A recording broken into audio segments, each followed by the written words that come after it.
Hey, what's up mga kaballers? Maligayang pagbabalik sa aking channel. Halina't pag-usapan natin ang balitang Bruno Caboclo posibleng mag-sign sa Warriors at ang balitang Bronny James kaya daw makipagsabayan na sa NBA. Tara na't pag-usapan natin yan dito sa Basketball Hotshots.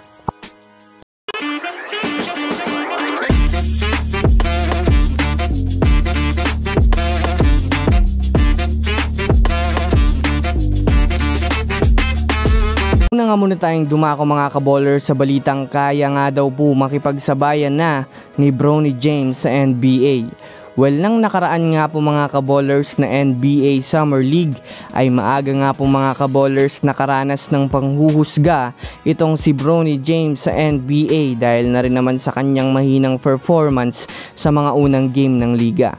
Ngunit sa ngayon nga po mga kaballers ay palagi nga pong spotted si Bronny James na nag-e-ensayo ng todo at nakikipagtunggali sa isang 1v1 practice sa mga datihang players ng NBA.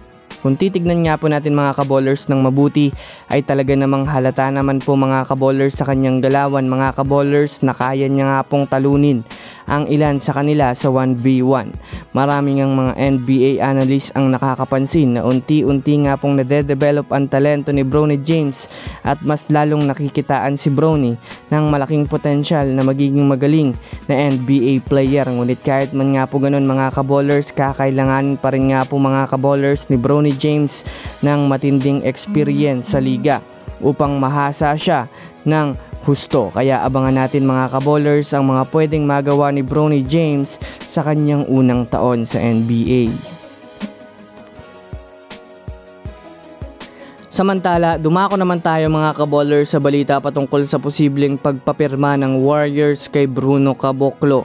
Well, para nga po sa kaalaman ng lahat, si Bruno Caboclo nga po ngayon mga kaballers ang big man na tinitignan ng Warriors ngayon dahil sa pagpayag nitong makipag-workout sa kanila ngayong linggo. Kung susumadahin nga natin mga kaballers, kapag nga po nakitaan ito mga kaballers ng front office ng Warriors ng malaking potensyal na maaaring makatulong sa Warriors sa susunod na season, ay maaari nga po mga kaballers na operan ito mga kaballers ng Warriors ng kontrata para sa kanilang team. Nakitaan na rin naman nga ito mga kaballers ng magandang laruan sa Paris Olympics ng nakaraan kontra sa Japan matapos gumawa ito ng 33 points with 17 rebounds na talagang dinomina niya ng maigi ang bansang Japan.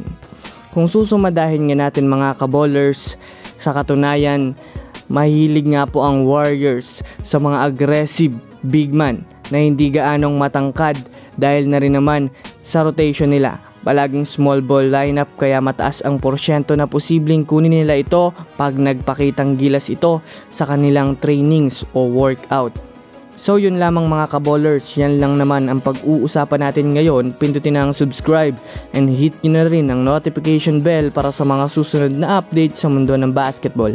Again, this is Basketball Hotshots. Thanks for watching.